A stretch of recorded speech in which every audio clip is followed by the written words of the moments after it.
Assalamualaikum warahmatullahi wabarakatuh. Waalaikumsalam warahmatullahi wabarakatuh. Bismillah walhamdulillah. Asyhadu an la ilaha illallah wahdahu la syarikalah.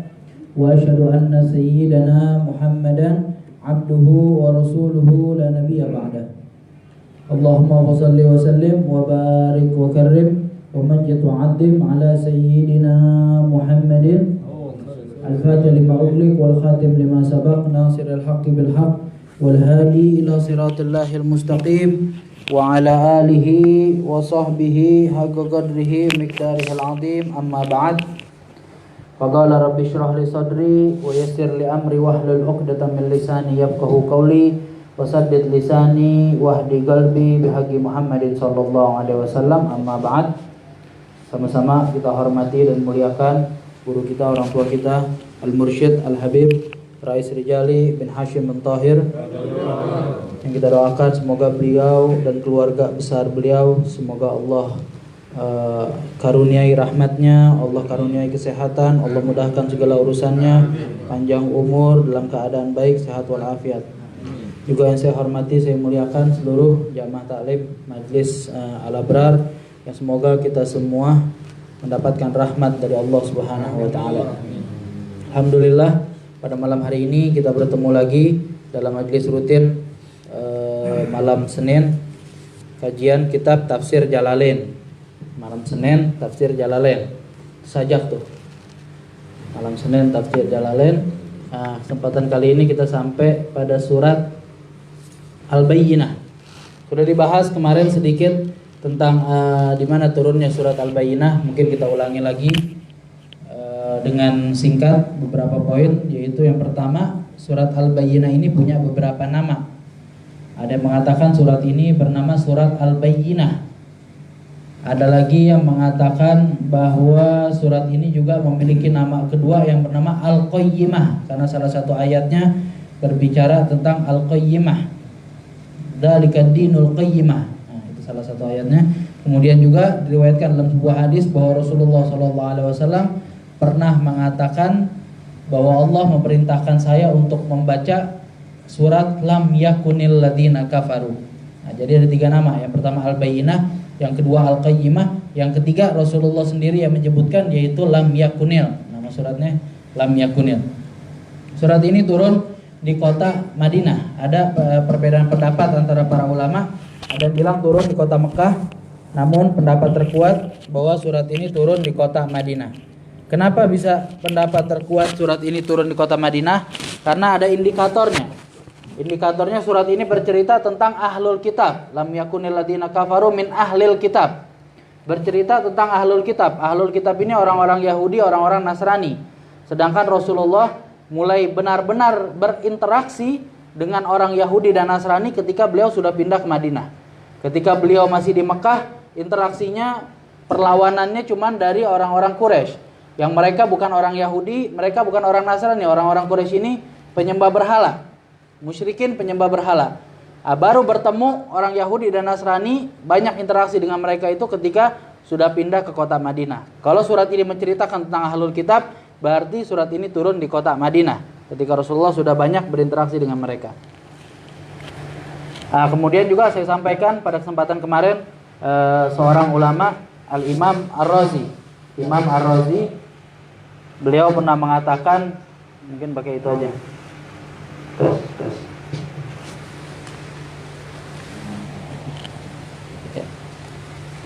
Al-Imam Ar-Razi, beliau pernah mengatakan bahwa surat Al-Bayyinah ini merupakan salah satu surat tersulit. Surat yang tersulit untuk difahami, khususnya pada ayat pertama.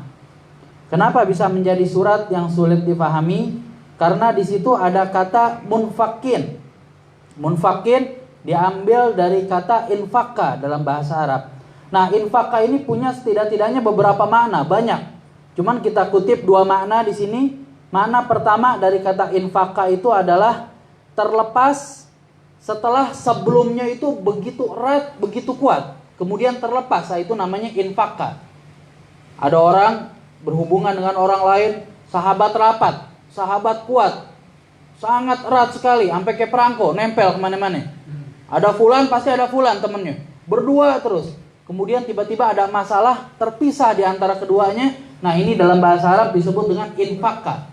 Terlepas setelah sebelumnya kuat. Makna kedua adalah meninggalkan atau ditinggalkan.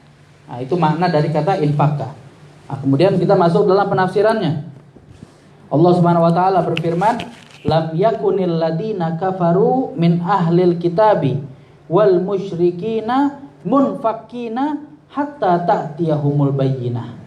Tidaklah mereka orang-orang yang kufur kepada Allah, min ahlil kitab, orang yang kufur ini orang-orang yang kafir.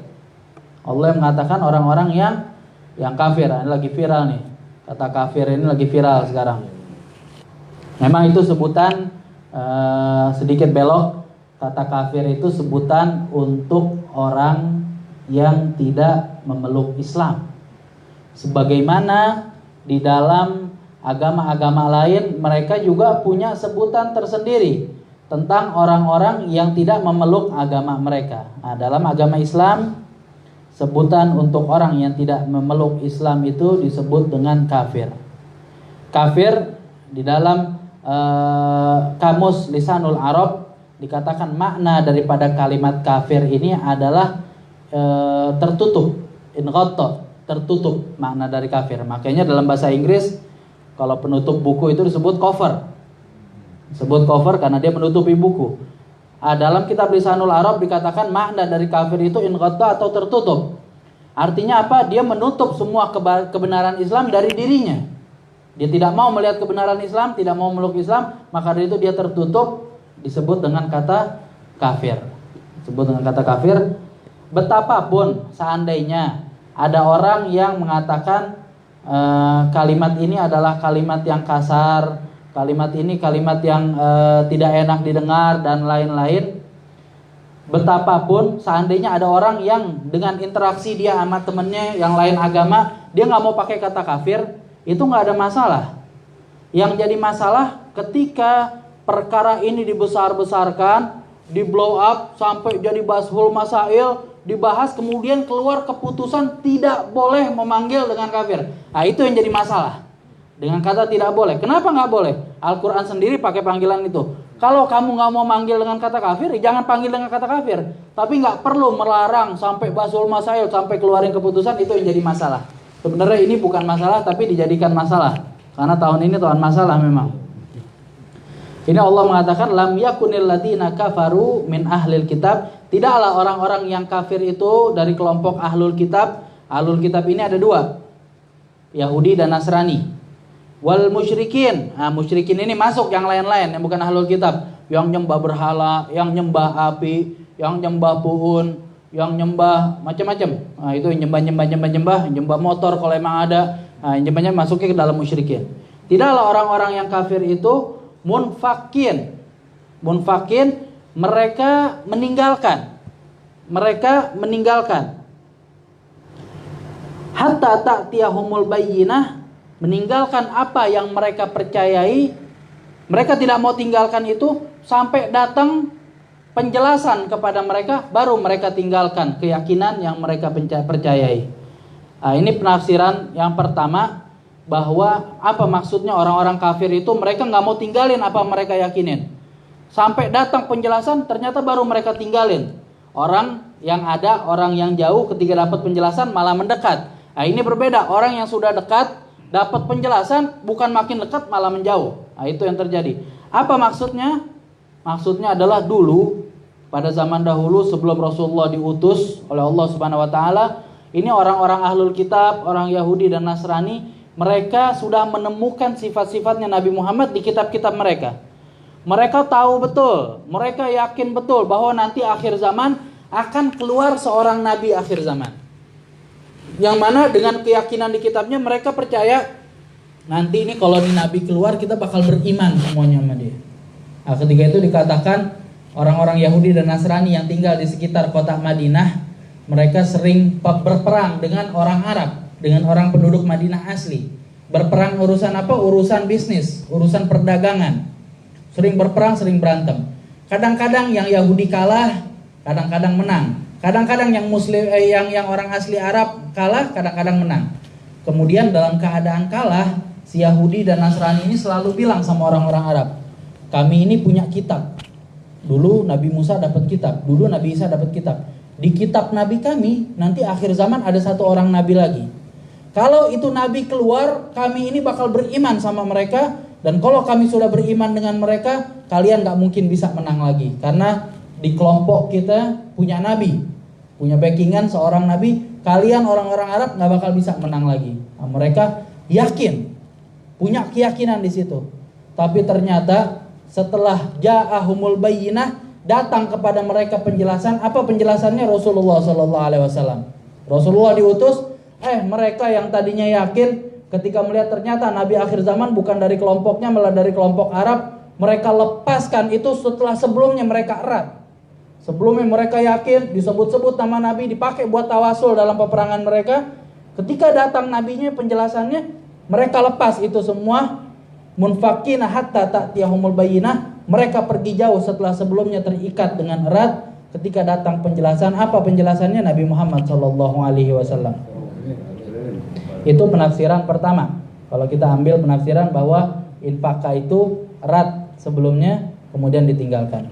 Kemudian penafsiran yang kedua, bahwa dulu pada sebelum Nabi Muhammad SAW diutus, ketika itu masyarakat dalam keadaan yang begitu kelam, perbudakan, perzinahan dan lain-lain. Ya walaupun sekarang juga parah.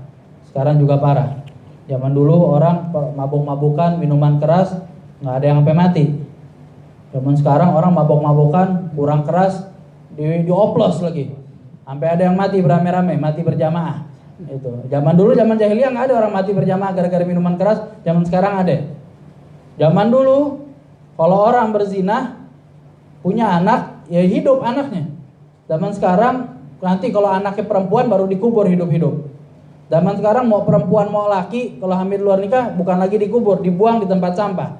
Jadi boleh jadi zaman sekarang sebagian kecil lebih jahiliyah daripada jahiliyah. Namun memang pada zaman itu keadaan manusia begitu terpuruk, kehidupan mereka jauh sekali dari nilai-nilai moral. Melihat keadaan seperti ini, Allah yang Maha Rahim, Maha Penyayang, Maha Pengasih, Allah mengutus seorang nabi agar mereka meninggalkan kebiasaan buruk itu. Dengan penjelasan seorang nabi, mereka mengikuti jalan yang baik. Nah, ini penafsiran yang kedua. Ala kulli hal, hatta ta'tiyahumul bayyinah, sampai datang kepada mereka al-bayyinah. Bayyinah ini adalah bukti yang nyata. Al-bayyinah, bayyin itu nyata. Bayyana yubayyinu, bayyinah bukti yang nyata. Kenapa Rasulullah bisa dibilang seorang bukti yang nyata? Sebuah contoh kecil sekelumit dari kemuliaan beliau yang begitu besar, bahwa beliau ini bukti nyata seorang nabi. Apa contoh kecil tersebut? Kalau ada satu orang zaman sekarang nih, kalau ada satu orang dari kecil yatim, wapiatu lagi umur 5 tahun, yang tidak ada ayahnya, tidak ada ibunya, gak punya harta, dalam keadaan fakir. Biasanya anak semacam ini tidak ada yang mendidik, hidup dalam keadaan fakir. Ini semua adalah potensi-potensi anak itu menjadi terlibat dalam pergaulan yang gak baik. Anak itu menjadi anak yang tidak benar, jadi penjahat besarnya. Tapi Rasulullah SAW, beliau lahir dalam keadaan yatim. Ayahnya sudah meninggal semenjak beliau di kandungan. Ibunya meninggal, beliau masih kecil umur 5 tahun. Beliau seorang yang fakir. Tapi itu semua ternyata di masa depan beliau sebelum jadi nabi sudah jadi orang yang paling dipercaya oleh kaumnya. Orang tidak pernah berbuat dusta, orang tidak pernah berbuat jahat. Ini semua adalah indikasi bahwa dalam pendidikannya Rasul SAW tidak ada campur tangan manusia. Beliau nggak dididik oleh fulan dan fulan, tapi langsung Allah Subhanahu wa Ta'ala yang mendidik beliau, yang mempersiapkan beliau untuk menjadi seorang nabi. Nah, ini bukti nyata. Harusnya orang yang melihat hal itu dia sadar, wah ini bukan orang sembarangan. Ini adalah orang yang betul-betul dipersiapkan oleh Allah Subhanahu wa Ta'ala.